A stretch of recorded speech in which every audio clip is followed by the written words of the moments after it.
성취민주당 공식 팟캐스트 진짜가 나타났다 18회 그 2부 시작하겠습니다. 예고해드린 대로 2부에서는 스페셜 게스트가 나오셨습니다. 그 한때 천신정으로 한국 정치를 휘어잡은, 그러나 지금 천정은 어디 가도 없고 10만 남은 신기남 의원 오셨습니다. 자, 박수로 맞이합시다. 안녕하세요. 불러주셔서 감사합니다. 끝입니까? 아니 근데 우리 진성준 의원이 여기 나오라고 그래서 깜짝 놀랐어요. 네. 맞네, 진성준 의원님이 초대하신 거예요. 프로그램이 듣기로 스타급들만 나오는 프로로 알고 있었는데 언강생신 나 같은 사람은 이제 한물 간 사람은 안 되는 줄 알고 있었는데, 야, 근데 어떻게 나 같은 사람까지 불러줬는가? 감개무량합니다. 이거 사심 섭외인데요. 똑같이 강서 갑을 지역한 입장이 아니십니까? 사실 섭외 아니고. 그러니까 지금 신기남은 지역구가 강서 갑이고, 네, 그래. 진성준은 강서을에 출마하시려고 지금 하시는 거고. 우리 지역위원장이구나 참. 진짜 지역위원장이라고. 같은 지역위원장. 죄송합니다. 지역위원장 까먹었어요. 아닌 저희를 얼마나 구박을 하셨습니까? 그러니까. 강서로 오라고 한 것도 신기남 위원장님이 그때 네, 그랬던 말씀 많이 얘기가 하셔야 하는 거 아니에요? 있던데. 그러면 의원님 우리 진성준 의원님 지역구 분위기는 좀 어떻습니까? 본인은 지역 활동 못 하고 있다고 막 엄살 부리거든요. 엄청 당해. 좋아요. 애당. 제가 이제 좀 노쇠했잖아요. 그러니까 강서 갑이, 강서을은 이렇게 좀 젊고 프레시한 강렬한 정열적인 사람이 와야 되는데 딱 이제 균형이 맞은 거예요. 그래서 강서 분들이 좋아합니다. 그럼 뭐 사심으로 초대했는지 어땠는지, 진짜 신기남 의원 모신 이유가 뭐예요? 예, 지난번에 우리 기획회의 때도 잠깐 말씀드렸지만, 문재인 대표의 재신임이 철회된 이후에 이제 대표 흔들기는 중단되는가 보다, 다들 이렇게 생각했는데 다시 시작되는 조짐이 나타나니까 그때 재신임 투표를 한결같이 말렸던 중진 의원들은 왜 지금 침묵하고 계시냐라고 하는 얘기가 저희 진짜가 나타났다 게시판에 확 올라왔어요. 그래서 그렇다면 차제에 우리 중진 의원님을 모셔다가 말씀 좀 들어봤으면 좋겠는데, 가장 균형감 있게 이 문제를 얘기해 주실 분이 신기남 의원님 같다. 왜냐하면 당시에 신기남 의원님은 재신임 투표를 관리할 투표관리위원장으로 선임되신 상태였거든요. 그래서 대표는 재신임 투표를 강행하겠다고 하고 중진들은 재신임 투표를 강행하면 안 된다고 하는 이런 와중에 당신이 딱 균형을 잡으면서 이 문제를 해결하셨던 분이기 때문에 꼭 좀 모셔서 들으면 중진들의 고민 뭐 이런 것들을 잘 들을 수 있겠다 싶어서 모시자고 했던 그런 생각이 있었구만요. 근데 중진들이 침묵했다고 하는데 신기남 의원님 침묵하지 않았던 것 같은데, 제 기억으로는. 어려운 자리신데요. 여러 말씀하셨던 것 같은데. 그때 우리 진성준 의원이 얘기하셨듯이 문재인 대표가 자기 재신임 하겠다 그러면서 저보고 그 재신임 투표 선거라기보다 재신임 투표 관리 그를 맡아달라, 책임을 맡아달라 그랬었어요. 네, 저는 그 문재인 대표가, 제가 뭐 친문 이런 걸 떠나서 일단 우리 당의 대표인데 대통령 후보까지 나가고, 그 당시 좀 외로웠잖아요.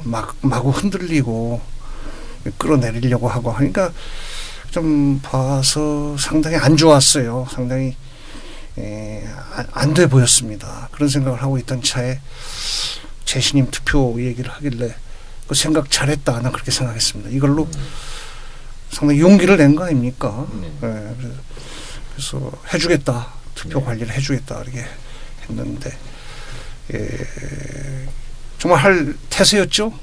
우리 그 투표관리위원회까지 열어서 일정까지 짰잖아요. 근데 그 당시 이제 그 중진 의원들이 너무 당이 혼란된다 그러면, 그러니까 중앙위원회에서의 그 혁신안 표결 그게 있으니까 그게 그거 아니겠냐. 그러니까 재신임 투표 들어가면 또 당이 떠들썩해진다. 또 당이 나뉘는 거 아니야. 그런 투표 한번 하면 찬성, 반성, 반대 해가지고 뭐 그런, 특히 전직 그 부의장이었던 박병석 의원하고 현직 부의장인 그 이석현 의원이 저한테 간곡히 이야기하는 거예요. 네. 그래서 중진회의를 열어서 한번 여론을 모아볼 테니까 좀 재신임 투표 진행을 좀 늦춰달라, 보류해달라. 그래서 제가 문 대표한테 이야기했죠. 네. 중진 의원들이 좀 참고 좀 기다리라고 한다. 네. 중진위원 회의 결과를 한번 지켜보자. 제가 그래서 문재인 대표한테 건의를 했어요. 근데 문재인 대표는 처음에 펄펄 뛰더라고 하겠다고. 그냥 한번 성격 그 경상도 사나이 대단합니다. 그래서 자 그러지 말라고 다독였습니다. 좀 기다려보자. 그래서 중진위원 회의 결과 재신임 투표할 필요가 없게 이제 중앙위원회 표결을 보고 그걸로 대체하는 그런 식으로 그렇게 건의를 했죠. 근데 문 대표가 그걸 받아들였습니다. 예. 당 이야기는 조금 이따 자세히 해보도록 네. 하고요. 제가 알기로는 팟캐스트 방송 처음 출연이라고. 그럼요. 저 언감생심 출연할 생각을 못했다고 그러지 않습니까? 근데 너무 겸손한 굉장히 이 말씀. 프로가 인기가 좋다는 말을 들었어요. 그래서 굉장히는 아니고요. 꼭 한번 나가고로 싶었죠. 네. 근데 뭐 안 불러주니까. 그렇죠. 함부로 됩니까? 혹시 들어보셨습니까? 우리 방송은? 그때 문 대표 나올 때 예. 역시 우리 당 대표가 나오는 거니까 네. 한번 봐야죠. 그래서 한번 봤습니다. 어땠습니까? 근데 문 대표 그분이 말을 막 재밌게 하는 스타일은 아니잖아. 아니죠. 예. 아주 아주 그냥 정직한 네네. 분 아닙니까? 그렇게 하더라고요. 근데 그러나 문 대표가 나오는 프로에 있어서 재미를 기대할 필요는 없다고 생각해요. 네네. 그분이 어디 보통 위치에 있는 분입니까? 그러니까 그런 분이 나왔다는 사실 자체가 중요한 거니까. 또 그분이 이런 데 나와서 한마디 하면 또 언론에 그대로 표시가 되고 전국에 영향을 미치는 그런 비중이 있는 사람 아닙니까? 그러면 그러니까 우리는 재미가 있고 없고가 문제가 아니지. 그러면 오늘 진기남 의원님이 나오신 방송에서 우린 재미 기대해도 됩니까? 뭐 4년 동안 변호사 시절에 MC도 하셨다고 들었는데. 근데 글쎄 오늘 보니까 진성준 의원 말 들어보니까 제가 나온 무슨 그 목적이 있는 것 같고 제 사명이 있는 것 같은데 재미 위주로 해서는 안 될 것 같은데. 충분히 재미있게 할 수는 있으나 그런 목적과 사명이 있기 때문에 재미있게 하지 못한다. 그러나 결론은 문재인 대표가 나오신 건 재미없었다. 아니 그건 아니고 재미여부를 따질 계제가 아니다. 아주 제가 모든 사람이 그렇겠지만 관심 있게 들었었습니다. 그리고 이 팟캐스트가 이런 비중이 있는 프로그램이구나 그런 걸 생각했어요. 그렇죠. 아무리 우리가 뭐 지금 10위권에서 맴돌고 있다고 하지만 그래도 최소한 50만 명 이상이 듣고 계시니까 혹시 세 분 신기남 의원님하고 뭐 좀 인연이 있습니까? 혹시 저 진성준 의원님은 뭐 완전히 친한 것 같은데. 기회를 드리자. 많이. 저희 시간을 다 몰아드릴게요. 아니 뭐 그렇게까지 뭐 할 건 아닌데 저 신기남 의원님하고 당의 국정원 개혁 특위 위원을 함께 한 적이 있어요. 근데 어느 날 회의를 갔는데 신기남 위원장님이 먼저 와 계시고 그다음에 제가 갔거든요. 근데 조금 시간이 흘러도 다른 분들이 안 오셨는데 그때 우리 신기남 위원장께서 저한테 아니 그런데 진 의원 지역구 정했어? 이렇게 물어보시는 거예요. 그래서 아니 뭐 정하지 못하고 고민만 많이 하고 있습니다. 그랬더니 아니 내 지역구가 빌 것 같은데 내 지역구 옆 지역구로 와, 옆 지역구 강서구로 와 이렇게 말씀을 하셨어요. 근데 그 당시에 김효석 전 의원께서 지역위원장을 맡고 있었던 때거든요. 그래서 아니 김효석 의원님이 지금 지역위원장을 맡고 계신데 어떻게 가겠습니까? 그랬더니 그 양반이면 딴 생각이 있는지 지역구 활동을 초동 안 해. 이게 당시 위원장님 딱 표현이었습니다. 그래서 제가 고민해 보지요 했는데 그러고 한 3주인가 한 달인가 있다가 김효석 의원이 탈당을 했어요. 안철수 신당으로 가신다고. 근데 그때도 위원장님 아마 기억을 못 하실 것 같은데 국회 본회의가 있어서 본회의장으로 가는데 뒤에서 어이 진 의원 하면서 손을 잡으셨어요. 그리고 돌아봤더니 신기남 위원장이신데 위원장님이 뉴스 봤어? 김효석 의원이 탈당했어? 빨리 결심을 하니까 왜 결심을 안 해? 라고 하셔가지고 제가 그날부로 결심하게 됐습니다. 그렇던가? 제가 평소에 진성준 의원을 좀 눈여겨보고 있었어요. 우리 젊은 의원들 또 다음에 지역구에 나올 만한 분들 나와야 할 분들 중에 누군가가 좀 우리 옆 지역구로 와서 좀 해주면 좋겠다 그런 생각을 끊고 이렇게 보다가 진성준 의원이 그 탐이 나더라고. 그래서 그래야 또 저하고 좀 잘 매치가 되잖아요. 시너지 효과를 누릴 수 있고. 그러니까. 우리 둘은 까인 거지. 우리도 비례대표. 그런 거지, 그런 거지. 까인 열심히 거야. 봤는데 안 맞아. 안 맞아. 그러면 진성준 의원을 신기남 개로 봐도 되겠어요? 아이고. 새로운 개. 새롭게 만들면 막 만들면 되지 뭐. 제옆 지역구를 정해줬는데. 옆 지역구에 좀 강한 사람이 오기를 바랬습니다. 좀 센 사람. 그래서 저를 대신해서 좀 같이 싸워줄 사람. 자, 버림받은 두 분. 버림받은 먼저? 네. 인연이 없어요. 그 멘트 좋은데. 왜 저 19대 국회 때 그 청년 비례대표 예. 그 1등해서 뽑힌 거 아니에요. 예. 그때 제가 상당히 인상 깊게 봤어요. 근데 왜 저는 지역구를 안 정해주셨습니까? 너무 좋은 어려. 대로 갔잖아요. 너무 어려서. 먼저. 더 좋은 대로. 네. 저는 이렇게 신기남원의 양력을 쫙 조사해 왔어요. 탈곡기, 경력 탈곡기 사전 준비를 튼튼히 했으나 아까 여기서 가장 재밌는 얘기를 했다가 간략하게 까였어요. 까이고 또 까이고 그거 하면 안 돼. 그거 하면 안 돼. 이렇게 해서 까이고. 그런 걸 해야 돼요. 근데, 정치인이 소신을 가지고. 근데 저는 이제 까마득한 저 딴에는 까마득한 것 같은 14년 사법고시 후배 법조계 또 선배네요. 예. 제가 변호사 시험 그러니까 사법고시를 합격한 게 1996년인데 그때 국회의원이 되셨더구만요. 그렇죠. 네, 96년도에. 96년에. 그래서 제가 변호사 할 때는 이제 국회의원 변호사 출신 그랬군요. 국회의원으로 계셔서 잘 몰랐습니다.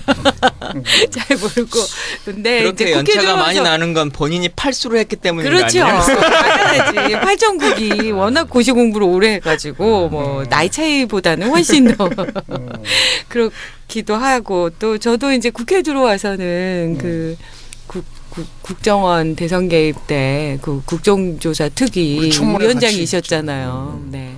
그러나 저는 또 그때 까이고 이해 당사자라고 빠지라고 해가지고 그때 그 저의 첫 다양한 그 충격적 경험들의 산 증인이시죠. 당시 새누리당에서 네. 또 진선미 의원 저기 앉아 있으면 안 된다. 그렇죠. 나가라. 예, 제가 피고소인이라면 그럼 고소인은 자기들은 그러니까 참 이상한 그때 사람들. 좀 내 위원장으로서 청문회 위원장으로 미안하더라고. 새누리당이 진선미 의원하고 김현 의원 그 두 사람이 이 청문위원회에서 빠지지 않으면 자기들이 이 청문회 진행을 안 하겠다. 이러더라고. 가장 눈에 가시 같은 그 두 분을 빼려고 한 거예요. 도무지 진행이 안 되는 거야. 보이콧을 하는 거야, 새누리당이. 그래서 두 분이 눈물을 머금고 청문회가 제대로 국정조사가 제대로 진행되기 위해서 자퇴를 하셨지.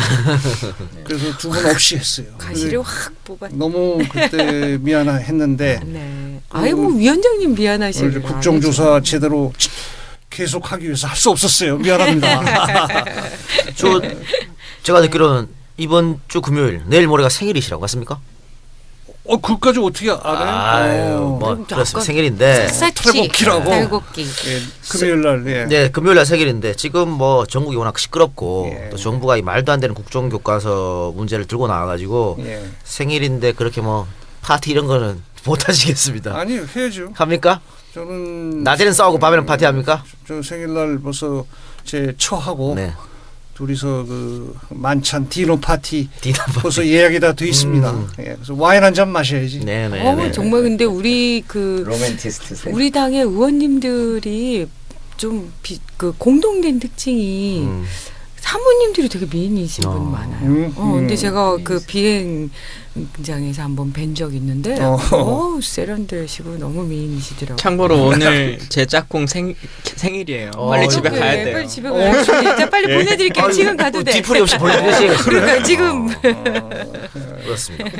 오늘 두 분 다 나오시지 마시고 했어. 아까 진성준 JTBC JTBC 가고 토론하고 있지 왜 여기 오셔가지고. 그러니까 우리 신기남 의원님이 오시기 때문에 그래서 왔구만. 그래서 왔구나. 오신다는 차원에서 네. 우리 팟캐스트를 위해서 온 게 아니고. 네, 우리 그러니까. 뭐 아까 우리한테 의리라고 그러더니 JTBC를 포기하고 올 리가 없지. 알겠습니다. 그러면 신기남 의원 모시고 본격적 방송 들어가도록 하겠습니다. 저희가 이제 1부에서 역사 교과서 문제를 쭉 이야기했습니다. 이야기하면서 결국은 지금 새누리당이나 박근혜 대통령이 이렇게 역사 교과서 문제를 이념적으로 색깔론으로 씌우는 것은 총선 승리, 대선 승리, 마지막은 영구 집권 이렇게 가려는 목적이 아니냐 이런 이야기를 했지 않습니까? 근데 신기남 의원님은 이게 가능하리라고 봅니까? 어떤 쪽에서는 또 아니 지금 21세기에 색깔론이 먹히냐? 역풍 맞을 것이다. 메카시즘은 이제 끝났다라고 주장하시는 분도 계시거든요. 이런 데서 어떻게 생각하십니까? 그걸 우리가 경시하면 안 됩니다. 네. 우리나라의 풍토가 많이 좀 보수화되어 있는 풍토예요. 그래서 새누리당이나 청와대가 그 여러 가지 계산 안 해봤겠어요. 이렇게 해서 우리한테 유리한가 불리한가? 응? 시뮬레이션을 다 봤어요. 다 생각할 그 사람들이 저희 그 진보개혁 세력보다 머리는 더 좋습니다. 우리는 이제 마음 가지고 정의감 갖고 하는 거고 그쪽은 그 머리를 쓰잖아요. 여러 가지 또 수단도 많아요. 그 사람들이. 다 생각을 해봤을 거예요. 그래서 이것이 자기들에게 그 보수파를 결집시키는데 도움이 되겠다. 이런 판단을 내려서 한 거지. 이거 그냥 무작정 이게 우발적으로 한번 해보고 그런 건 아니라고 생각해서 상당히 경계해야 됩니다. 예. 네.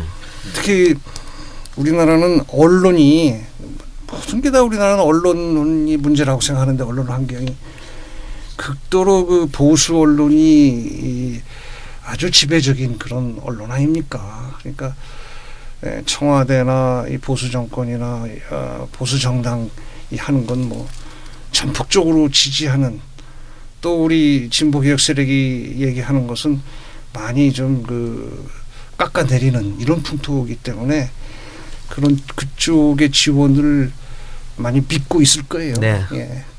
그러니까 방금 말씀하신 것처럼 종편을 탄생시키면서 언론까지 장악해 버렸고 지금 뭐 이런 언론이 이렇게까지 보수 쪽으로 전체적 분위기가 경도된 적이 과거에 없었던 것 같아요. 내가 지금 정치를 20년간 하는데 아까 우리 진선미 의원 변호사 개업할 때 내가 국회의원 개업했거든. 근데 과거에는 이렇지 않았었습니다. 네. 근데 아주 그 주도 면밀하게 이런 얼개를 형성해 놓은 것 같습니다. 그리고 이제 포털까지 장악하려고 그럽니다. 그래서 뭐 네이버나 다음이 뭐 야당 유리한 기사만 쓴다 이러면서 뭐 다음에 뭐 계속해서 세무조사 실시하고 그런 이제 압박하는 거 아니겠습니까? 그래서 저는 상당히 불안합니다. 이 이념 전쟁. 우리나라의 여론을 너무 믿으면 안 됩니다. 우리 진보개혁 세력들이 그들의 목적대로 돼버릴 수가 있어요. 그러니까는 우리가 정신 똑바로 차려야 됩니다. 그래서 야권이 정신 똑바로 차리고 단결하고 우리의 이념을 분명히 하고 또 우리끼리 통합하고 저는 그 3단계를 항상 주장하는데 단결해야 돼요. 단결해야 단합해야 거기서 모든 무슨 계획도 나오고 힘도 나오는 거 아닙니까? 분열해버리고 서로 싸워버리면 아무것도 안 돼요. 우선 단결해야 됩니다. 두 번째 우리 이념을 분명히 해야 됩니다. 진보 이념. 뭔가 새누리당하고 다른 그걸 분명히 해야지. 이것도 아니고 저것도 아니고 뭐 중도주의다 뭐다 뭐 이런 뭐 경제 제일주의다 이래버리면 흔히 멍청해져 버려요. 네. 이념을 분명히 해. 그다음에는 역시 야권은 통합해야 됩니다. 서로 다른 세력끼리 서로 분열해서 되면은 필패예요. 그렇기 때문에 이 세 가지를 우리가 염두에 두고 해야 됩니다. 그렇게 하지 않으면 우리한테 유리하지 못해요.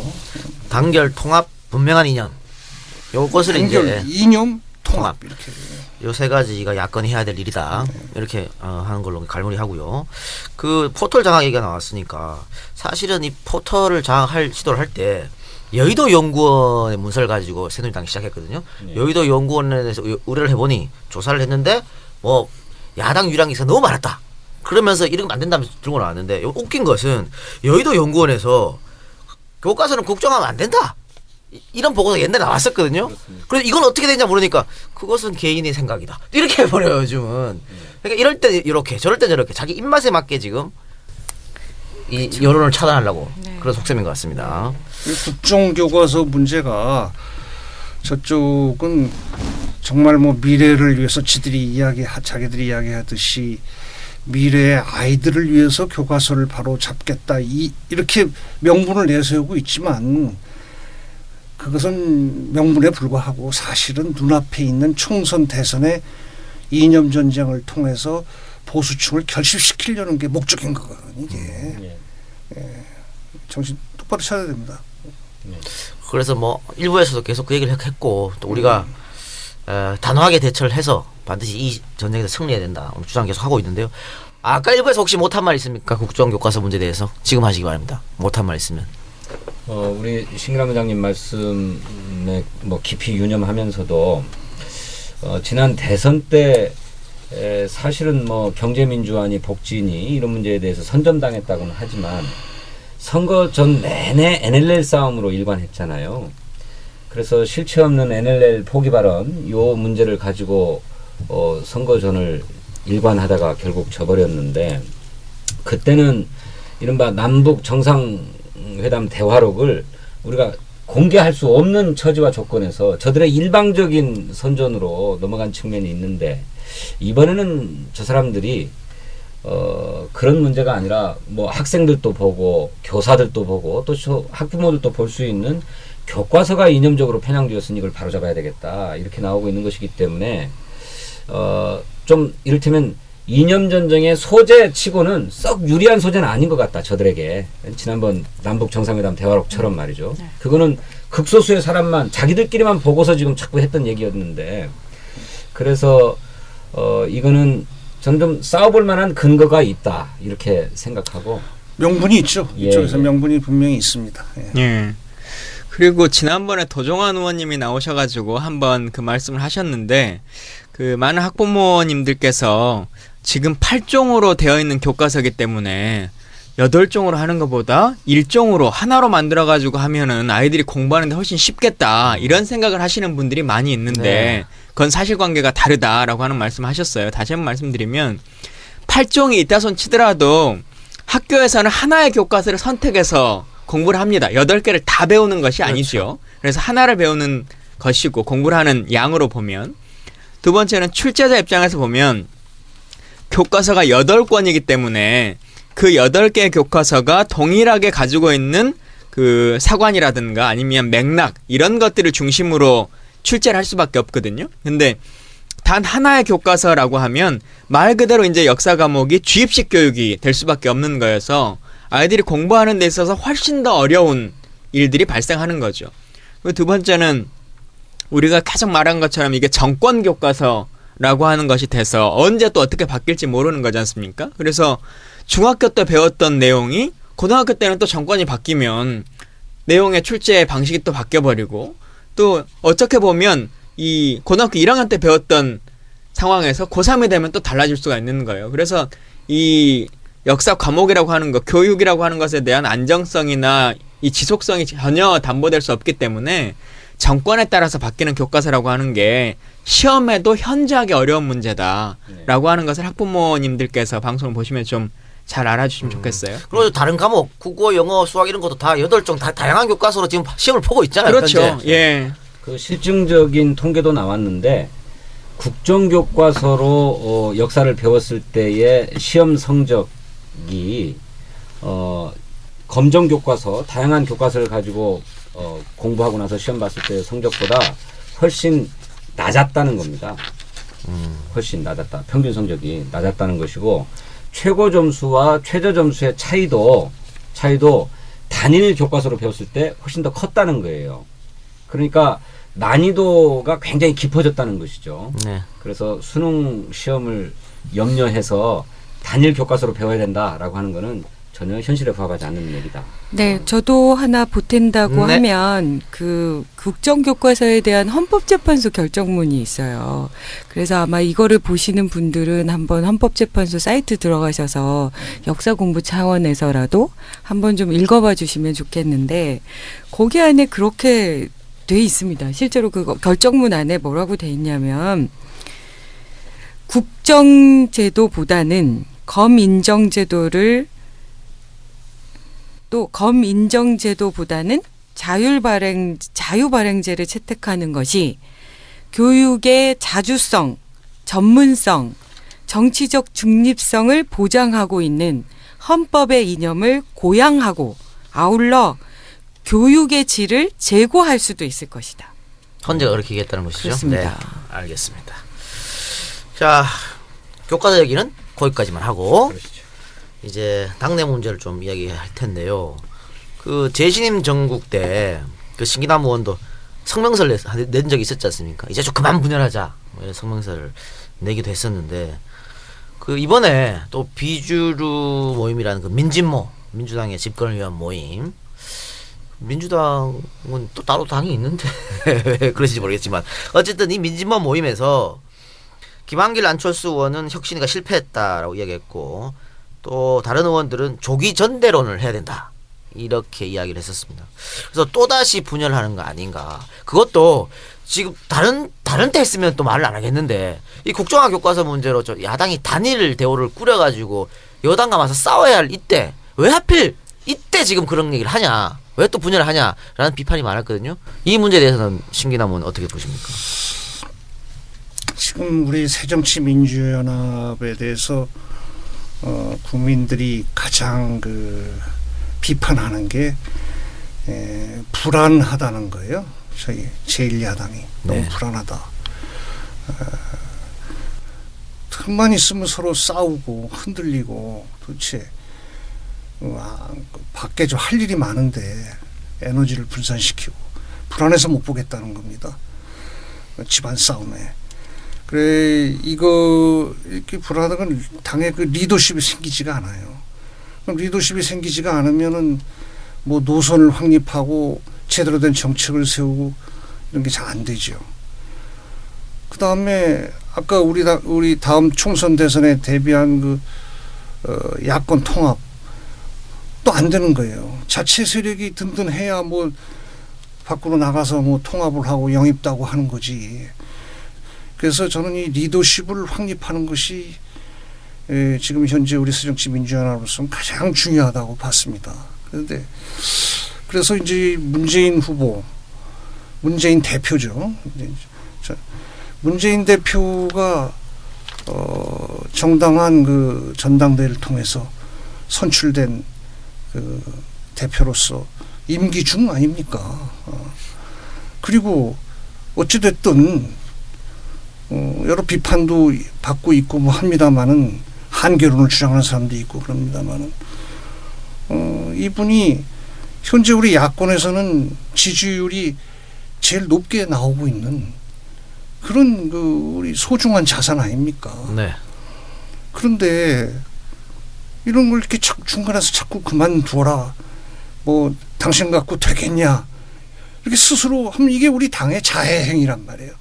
예, 그래서 전에 우리 중진회의가 모여서 그걸 흔들기 그만하자. 이제는 좀 어찌됐든 한번 단결해서 가보자.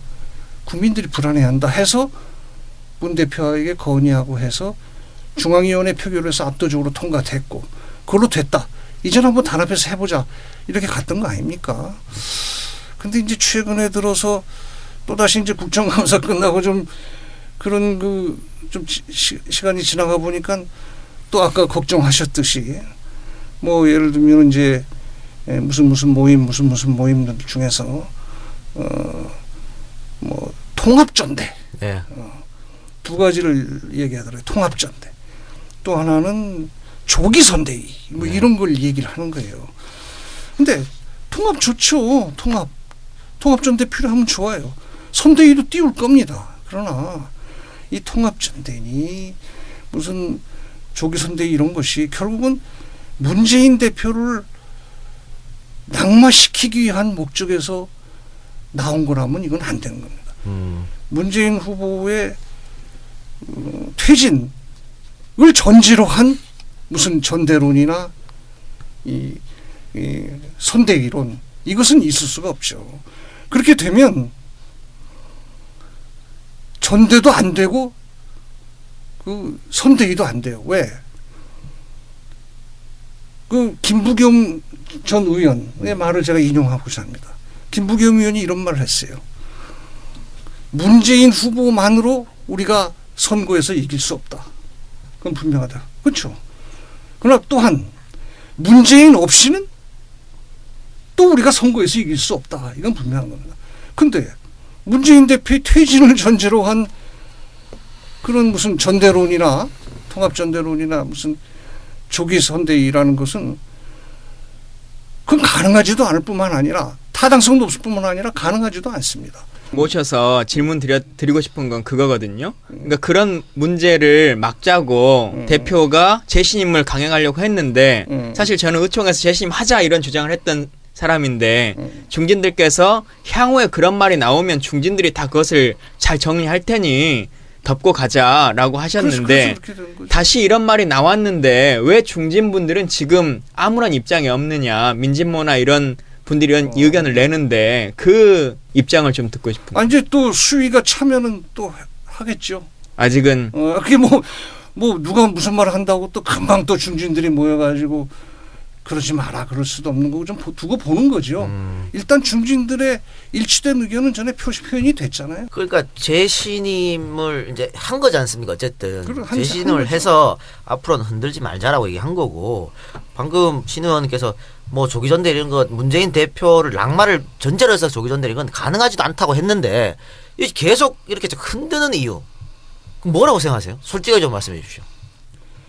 그거야 뭐 항상 정치라는 것은 또 우리 야당은 전통적으로 계파가 많이 있습니다. 네. 예, 경쟁자가 많죠. 그러니까 항상 그런 주장을 나오게 마련이에요. 그래서 그런데 이제 우리 국민이나 당원들이 어느 쪽에 더 기우느냐에 따라서 그러한 움직임이 성사되느냐 안 되느냐. 그런데 지금 현재 제가 봐가지고선 그런 그 대표와 그 지도부의 퇴진을 전제로 한 그런 그 전대론이나 무슨 선대위로는 그렇게 저는 그 현재 지지를 받지 못하고 있다고 생각합니다.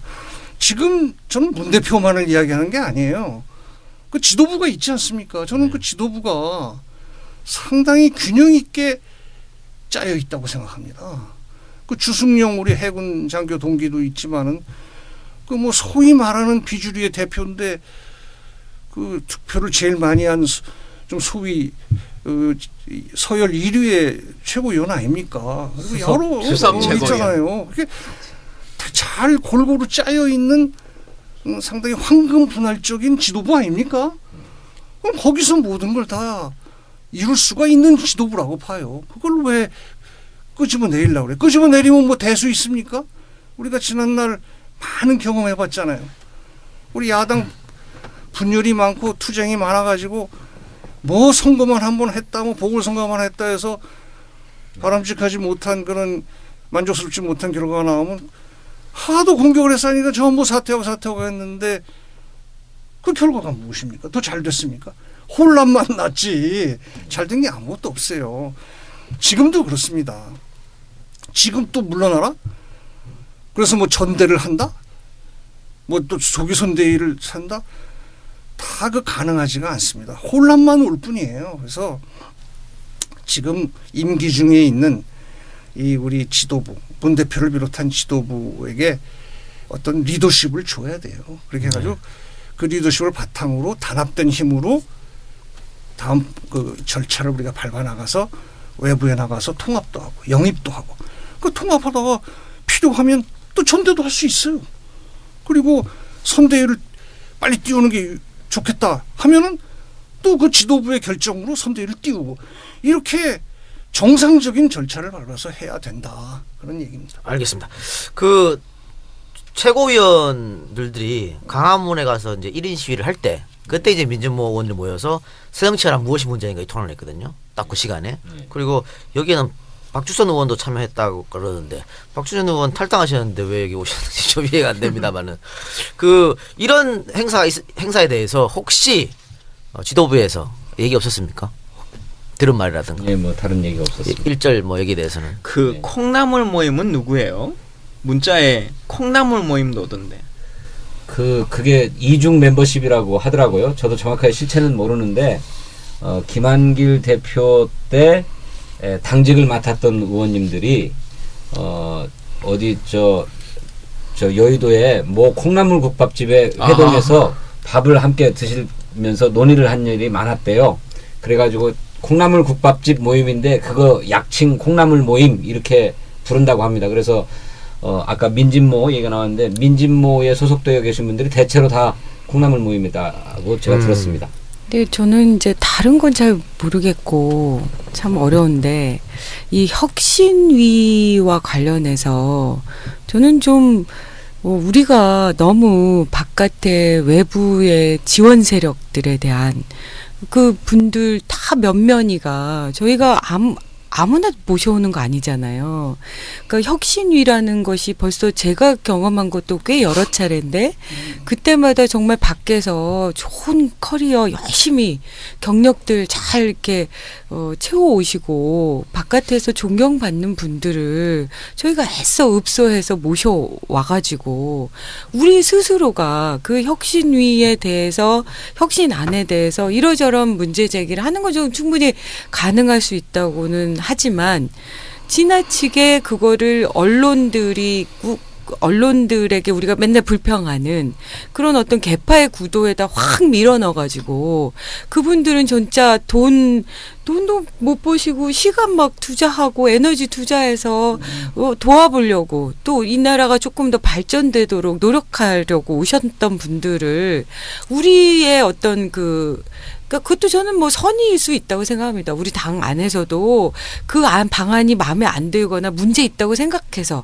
또 올바른 방향 아니라고 생각해서 문제 제기는 할 수 있지만 개파로 나뉘고 적어도 스크래치하고 뭐 그분이 누구의 뭐 의도로 뭘 하는지 막 이렇게 하는 거는 진짜 그분들에 대한 예의가 아니라고 정말 무례하다고 생각하거든요. 근데 맞아요. 그게 몇 번에 걸칠 때마다 그런 일들이 반복되어 오고 있어서 저는 제 스스로가 정말 죄송하거든요. 왜냐하면 바깥에서 일을 하실 때 제가 그분들 너무 존경했고 그분들이 와주는 게 진짜 감사하고 왜냐하면 제가 3년 내내 그 정치 안에 들어와서 겪는 게 맨날 욕 듣는 거잖아요.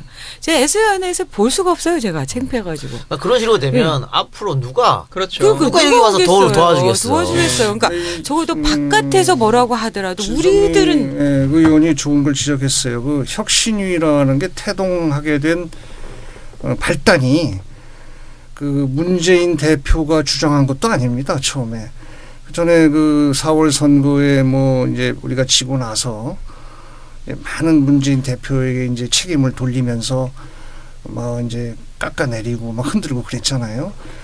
그래서 그러면 혁신위를 띄워서 이것을 한번 우리 당의 갈 바를 한번 모색해 보자.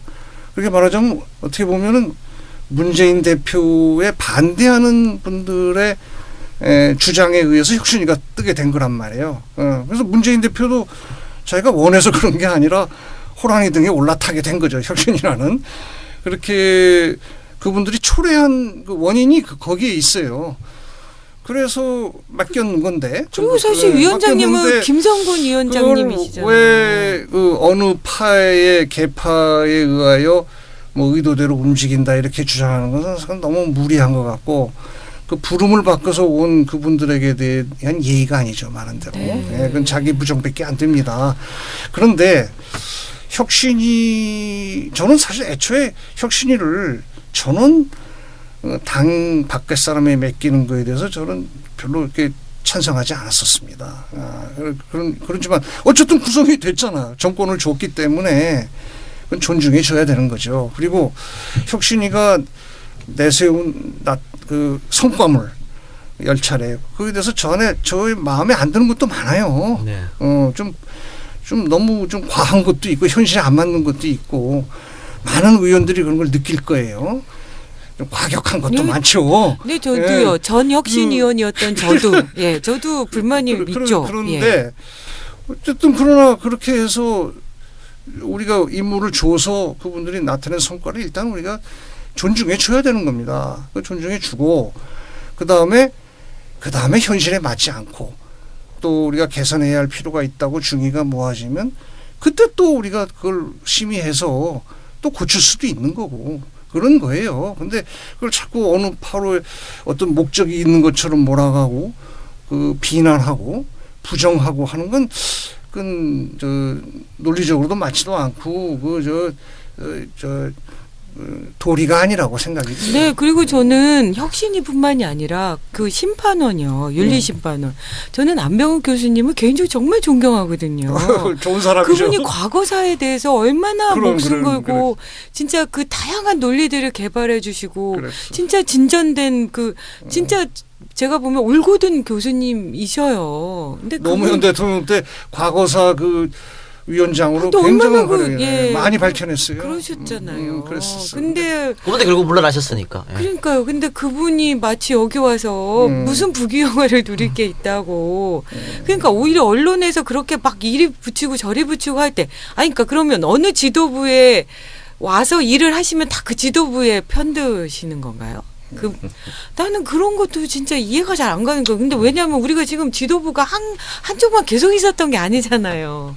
여러 차례의 그 기복이 있었고 그때마다 바깥에서 정말 열심히 일하시는 분들을 모셔와서 만들어 놓고 그거를 실천하지 못하는 거를 미안하게 생각하고 죄송하게 생각해야 되는 거죠. 혁신위에 대해서 뭐 불만이 있을 수 있어요. 또 우리가 고칠 점이 있다면 고칠 수도 있습니다. 그런데 그렇다고 해서 혁신위 전체를 부정하고 심지어는 그 어떤 파로 몰아가고 또는 실패했다고 규정하고 하는 것은 옳지 않다고 생각합니다. 그리고 혁신위에게 주어진 임무는 또 일부예요. 그 외의 과제들은 또 우리 당에게 또 별도의 다른 절차에 의하여 또 할 수 있는 거예요. 예. 알겠습니다.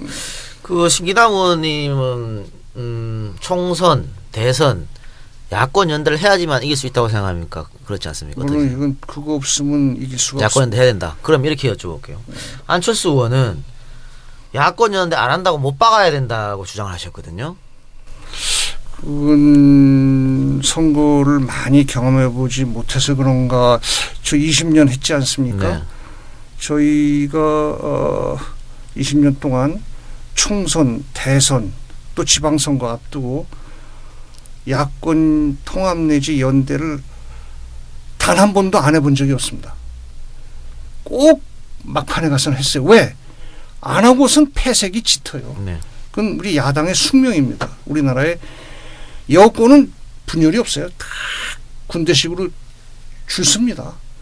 야권은 워낙에 연합세력 십자군이기 때문에 분열돼 가지고서는 이게 안 되는 거예요. 이 소선구제에서는. 그래서 꼭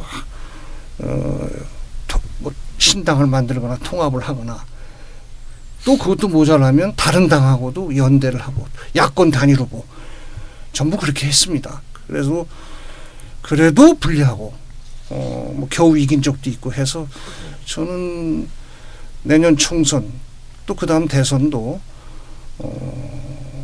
우선 통합 내지는 연대는 반드시 필요하다.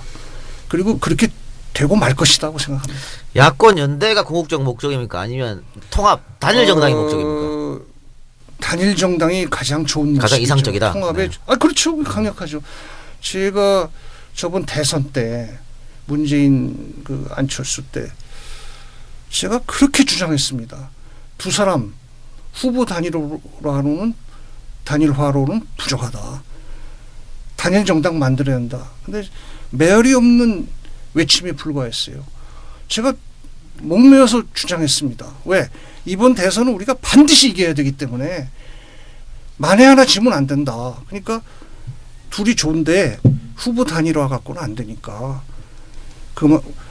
그 통합을 해서 하나의 당을 만들어라. 만약 그때 안 해요. 그 시간이 막 가더라고. 선거는 다가오는데. 그래서 제가 그랬어요. 통합할 시간이 없으면 선언이라도 해라. 우리 둘 중에 누군가로 단일화가 돼서 누가 후보가 되면 선거 끝난 다음 하나의 당을 만들겠다고 국민 앞에 선언이라도 해라. 그래야 표가 모인다. 그렇게 주장을 했는데 양측 캠프 다 말을 안 듣더라고. 그러면서 후보 단일화만 되면 이길 거다 생각한 모양이야. 그런데 그렇지가 않거든요. 그래서 결국은 안철수 후보의 표가 한 3분의 1 정도는 달아났다고 봅니다. 그래서 그런 게 있어서 가장 완벽한 형태는 통일정당이에요. 하는 것 해야 됩니다. 그런데 그게 그러나 그것이 이제 어려울 수가 있죠. 그렇죠. 어렵겠죠. 왜냐하면 예를 들면은 정의당 같은 경우도 하면 좋은데 그 당의 입장이 하겠어요? 그러니까. 이리로 들어와 버리면 녹아버린다 이런 생각이 있는 거고 또 이쪽에서도 경계한 쪽이 있어요. 그렇게 해서 단일당이 안 되는 네. 것은 그때는 이제 그 연대는 해서 최소한도 야권 단일 후보는 해야 해야 합니다. 된다. 그거 없이는 아마 수도권에서 이길 수가 없을 거예요. 그런 점에서 이번 그 문 대표가 그 정의당의 심상정 대표에서 뭐 만나서 뭐 야권 지도자회를 결성하겠다. 이건 참 어떻게 보면 고무적인 일이라고 봐요. 그러니까 지금 이 국정화 교과서 문제 때문에 오히려 이것이 야권을 단일화하게 만드는 것 같은데 이제 그 천정배 의원하고도 뭐 만날 것이라는 이야기가 있던데. 만났다는 거 아닙니까? 만났죠. 예. 예. 맞습니다. 그 천정배 의원은 복당이 가능할까요? 아니면 정말 호남에서 새로운 정당을 만들까요? 제 천정배는 제가 천정배 동지라고 부릅니다. 네. 전에 열린우리당 만들 때 개혁운동 할 때 천신정 해가지고 영원한 개혁 동지입니다. 그래서 뭐 좀 자주 대하는 편인데 천 동지가 그렇게 밖에 나가 있고 하는데 굉장히 저는 안타까운데요. 그건 언젠가는 같이 하리라고 저는 생각하고 있습니다만 지금 당장 그게 나가서 독자 출마해서 당선된 그 입장에서 당장 뭐 복당해라 뭐 이런 말은 못하는 거고요. 그러나 뜻은 다 같아요. 그리고 해서 저는 같이 할 기회가 반드시 있지 않겠나 생각하고 천 동지가 저는 뭐 굳이 이렇게 신당 만들고 그러지는 않지 않겠는가 그렇게 생각합니다. 왜냐하면 야권이 분열돼서 더군다나 다른 당으로 만들어지고 하면 필패라는 것을 천정배 의원도 알거든요. 알기 때문에 나는 이게 단합이 돼야 하고 할 것이라고 보고 단지 우리 새정치민주연합이 우리 스스로 단단히 좀 진영을 정비해서 그런 그 통합되는 터전을 우리가 마련해 줘야 돼요. 그렇게 해서 여건을 만들어줘야 한다고 생각합니다. 들어오게끔. 문제 천정배 보고 지금 뭐 들어와라 그런 거 자기도 자존심 있는데 그거 되겠어요. 근데 정도경 의원은 어때요? 정동영도 동지죠. 동지고 다 같이 해야 되는 거 아닙니까?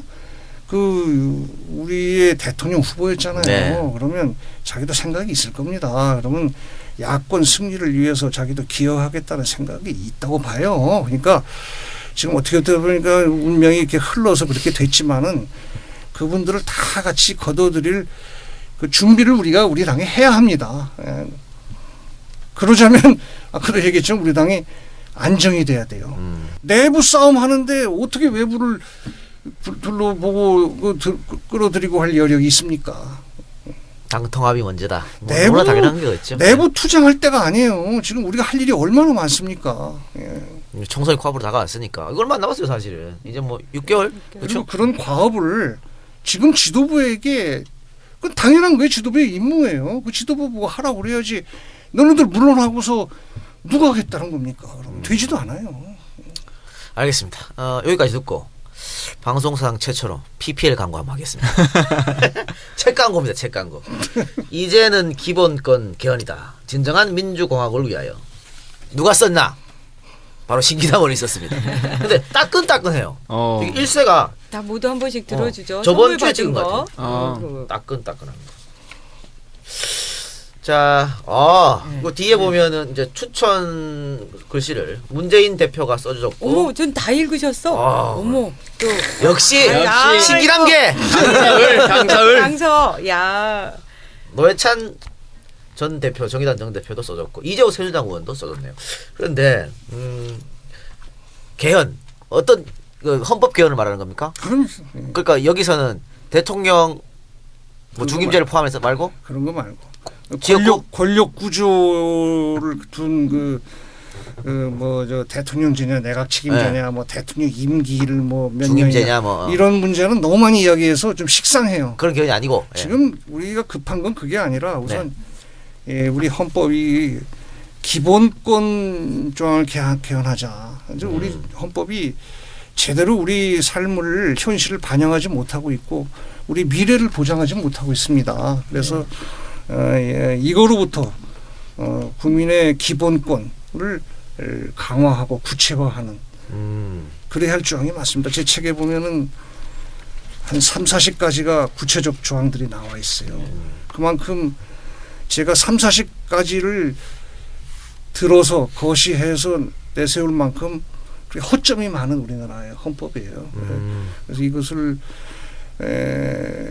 이것부터 개헌을 하는 것이 우리 국민들이 우리 헌법에 대한 관심을 높이는 그런 기회가 된다 해서 했는데 원래 이게 정책 보고서 형태로 냈던 건데 반응이 좋고 참 내용도 좋고 했다고 그런 반응들이 있어서 어느 한 출판사에서 정식으로 돈 받고 팔자 이렇게 제안이 들어왔어요.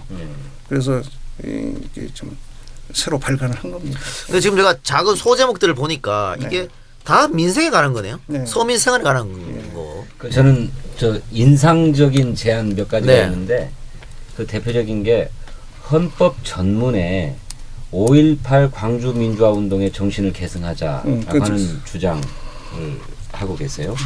왜 그렇습니까? 그게 논란이 많은 얘기일 수도 있을 것 같은데요.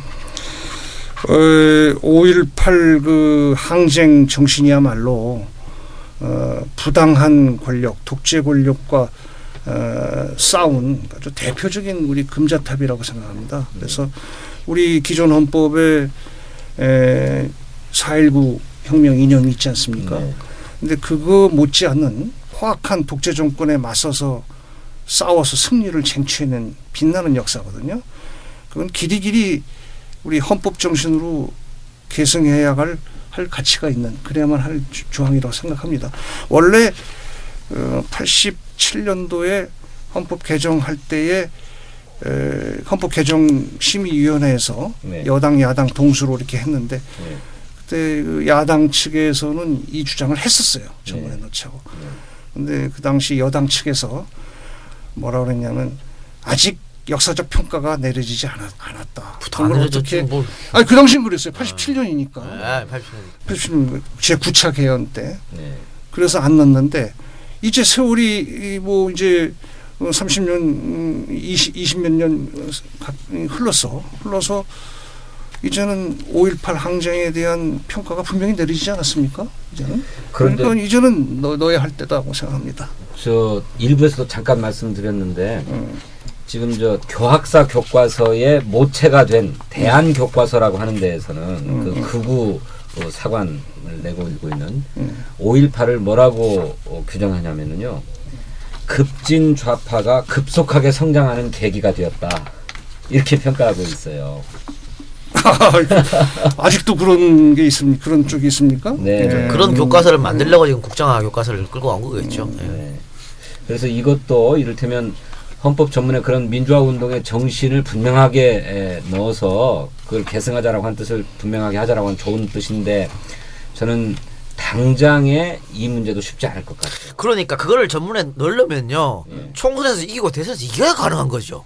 거의 3분의 2 의석을 그러니까요. 새정치민주연합이 석권해야 가능한 일이죠. 총선에 못 이기고 그게 되겠냐. 새누리당에서 그걸 받아주겠냐 하는 것이죠. 그것뿐이 아니라 제가 한 3, 40가지 조항들을 많이 넣었어요. 뭐 모성 보호, 뭐 아동 권익 보호, 장애인 보호 이런 게 우리 헌법이 너무 미흡합니다. 그래서 우리 헌법은 제가 볼 때 20세기 초중반 정도의 수준이라고 봅니다. 우리 헌법이. 그동안 9차례나 개정을 했는데 이런 건 전혀 살피지도 않고 맨날 무슨 뭐 대통령제 뭐 임기가 뭐 중임이니 단임이니 뭐 7년이니 5년이니 이것만 갖고 했단 말이죠. 그래서 굉장히 우리 진 변호사 보면은 이해가 될 게 많아요. 그런 예를 들면은 평시 군사법원 같은 거를 폐지한다. 군사법원이라는 게 있을 수 있습니까? 법무관들이 재판하는 거 보면 우리나라 뭐 그다음에 공무원들의 뭐 노동 3권을 제한하는 거라든지 그다음에 군인이나 경찰에 그 국가 배상을 못하게 하는 거라든지 이런 그 박정희 대통령 시절에 만든 헌법이 되나 가지고 이게 이렇게 아주 현대적이지 못한 내용이 많아요. 그래서 그런 내용들이 좀 가득 차 있습니다. 이런 헌법을 가지고 우리가 나라를 운영하다 보니까 이렇게 이상한 그 쪽으로 가게 되고 구태하는 그밖에 안 되는 거예요. 그래서 헌법이 진짜 중요합니다. 헌법 정신이. 그리고 토지 공개념. 토지 공개념. 그런 거라든지. 그거 사회주의라고 욕 먹지 않을까요? 좌파라고. 전 세계가 다 채용하고 있는 것들이에요. 아니 그런 거는 신기당원의 요 책 이전 기본 개헌이나 읽으시면 잘 나오니까 여러분 구매해서 읽어주시고요. 그 사상 최초로 PPL 5분 이상 했습니다. 이 책을 저는 우리 사회에 꼭 한번 이렇게 널리 홍보하고 많은 분들이 읽고 하기를 좀 기대합니다. 그래서 소개해 주셔서 감사합니다. 아유, 별 말씀. 알겠습니다. 권리의 지평이 크게 확장되는 것 같아요. 그러니까요. 뭐 이런 기본권 개념의 주체도 국민에서 인간으로 확장해야 된다 이런 주장을 하고 있습니다. 이건 필요한 주장인 것 같고요. 어쨌든 이것을 위해서는 총선 승리가 먼저 이루어져야 된다라고 보는데 아까 총선 승리를 위해서는 뭐 단결, 이념, 통합 이런 말씀 해주셨습니다. 근데 총선 승리 말고 지역구 강서갑과 강서을 19대는 강서갑은 이기고 강서을은 져버렸어요. 이번에 강서갑과 강서을을 모두 이길 수 있을까? 이번에 갑을 병이 되죠. 강서. 하나가 더 들어가면 그렇죠. 본인의 승리 노하우를 좀 전달해 주세요. 어떻게 하면 이길 수 있다. 저는 사실 진성준 의원을 일부러 모셔온 게 진성준 의원 힘을 좀 받아서 제가 되려고 한 건데 젊은 기운을 좀 개혁적인 기운을 받아서 하려고 그러는데 지금 진성준 의원이 강서 울구로 오는 바람에 강서구 분위기가 많이 달라졌습니다. 같이 힘을 모아서 융합된 힘으로 한번 해보려고 합니다. 그런데 원래 양천은 새누리당이 강하고 강서는 새정치가 강했던 거 아닙니까? 그런데 아니 뭐 강서구가 꼭 그렇진 않습니까? 요새 많이 변했어요. 옛날에는 이제 서민들이 많이 살았던 곳이었는데 많이 개발되고 또 마곡지구 들어오고 하면서 그 고층 아파트도 많이 생기고 지하철 노선도 3개가 생겼어요. 그래서 옛날 같지 않습니다. 이제는. 개발되면 손해봐요. 그게 우리 야당의 그 고민인데 열심히 해서 지역을 많이 이렇게 개발해 놓으면 현대화를 해 놓으면은 이제 좀 표로 보면은 좀 불리한 경우가 많이 생깁니다. 그런 게 좀 그렇지만 그렇다고 지역 발전을 해서 도모하지 않을 수도 없고 그렇죠. 그런 면이 있어요. 그러니까 우리도 이제 좀 돈도 좀 있고 지식인들 표도 좀 얻는 그렇죠. 정당이 돼야 되지 않겠어요? 그렇죠. 세련된 정당이 돼야지. 뭐 서민들 우리가 서민을 위한 정당이긴 하지만 이제 중산층 아주 부유층 아니라면 그런 중산층의 표도 우리가 이제 모을 준비가 되어 있다고 저는 생각해요. 네, 알겠습니다. 1시간이 넘어서 이제 방송이 마칠 시간이 왔습니다. 첫 방송 출연인데 소감은 어떠십니까?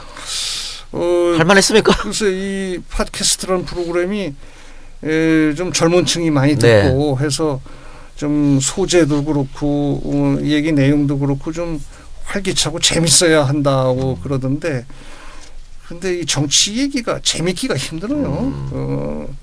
그래서 그런데 오늘 뭐 재미있게 한 것까지는 좀 말할 수는 없겠지. 근데 그러나 저로서는 이 유명한 프로그램에 젊은이들이 많이 듣는 프로그램에 출연했다는 건 아주 자랑스럽게 생각합니다. 고맙습니다. 자, 어필할 수 있는 그러니까 항의. 내가 생각하는 신기남이란 이렇게 의원님 스스로가 이렇게 뭔가 소개를 한번 해보는 건 어때요? 그 사실 경력을 막 이렇게 자세하게 해주는 않아서. 저는 이제 신기한 남자. 옛날에 그거 하지 않았어요? 신나고 기분 좋은 아, 저는 낭만주의자예요. 술 좋아하고 놀기 좋아하고 여행 좋아하고 그리고 저는 그 문무를 겸비하려고 노력한 남자다운 남자가 되려고 노력한 그래서 상남자. 해군 장교를 가서 군함을 탔습니다. 그리고 제 아들도 군함을 탔고 그리고 어려서부터 태권도를 해서 지금 태권도는 좀 4단까지 했어요. 대학교 다닐 때. 정말 문무를 겸비하셨네요. 좀 사람들이 잘 몰라. 제가 무슨 제 뭐 학력이나 뭐 겉으로 이렇게 봐서 얌전하게 생겨가지고 얌전하고 순한 사람 아니냐 이렇게 생각하기 쉬운데 사실 낭만파고 그리고 좀 문무겸전형 인간이 되려고 노력을 해온 사람입니다. 네. 국방위원장을 꼭 경험하셨어야 되는데 그 기회가 없으셨어요. 국방위원장 꼭 하셔야 될 겁니다. 이제 기회가 없을 것 같아요. 왜요? 삼선만 하잖아요. 아. 네.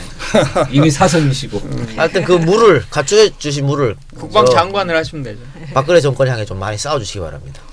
예, 그 필히 우리나라의 운명을 위해서도 다음 우리 그 진보 세력이 다수당이 돼야 됩니다. 소수 의석 갖고는 노무현 대통령 보세요. 김대중 대통령 보세요. 아무리 정권을 가져도 국회 의석이 없이는 못해요.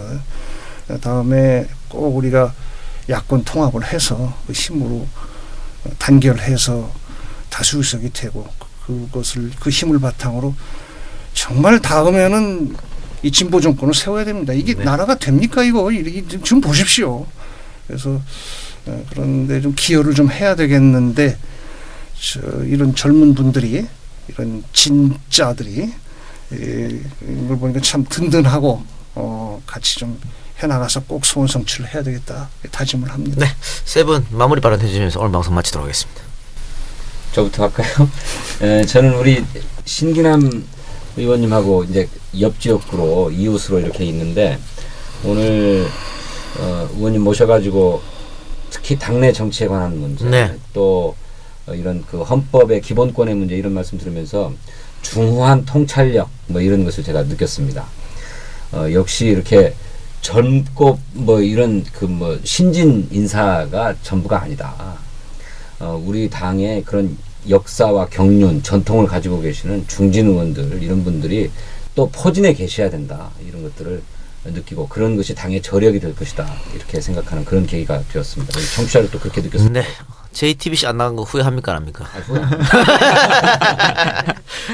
김가희라니.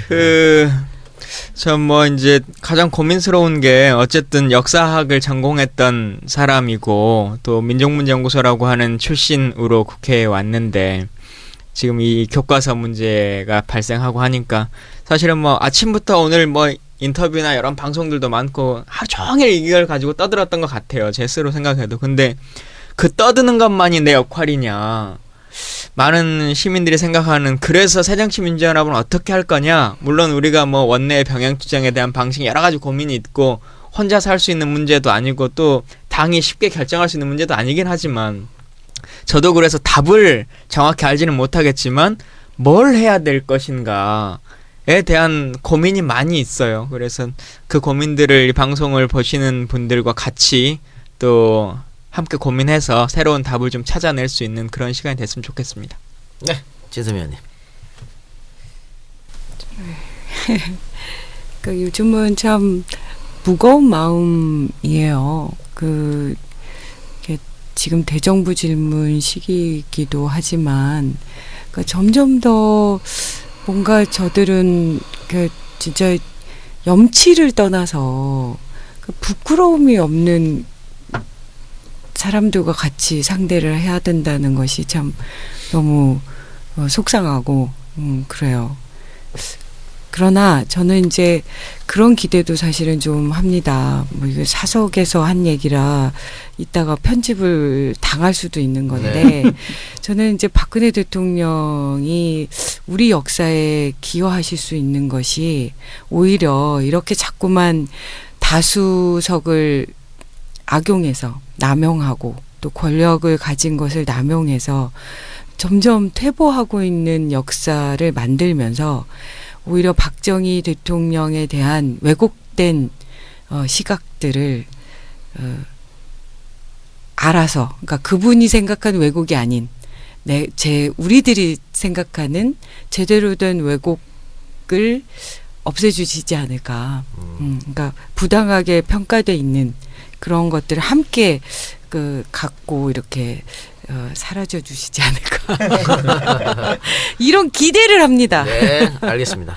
네. 지금 박 대통령은 이제 뭐 30여 년 전에 돌아가신 아버지를 위해서 정치를 할 게 아니고 미래 세대, 그러니까 30년, 300년 후에 아이들을 위해서 좀 정치를 해주십시오 하는 그런 당부를 드리면서 오늘 방송 마치겠습니다. 신기라님 나오셔서 대단히 감사하고요. 네, 감사합니다. 네, 다음 주에 뵙겠습니다, 여러분. 안녕. 안녕. 이렇게 하는 건가? 네.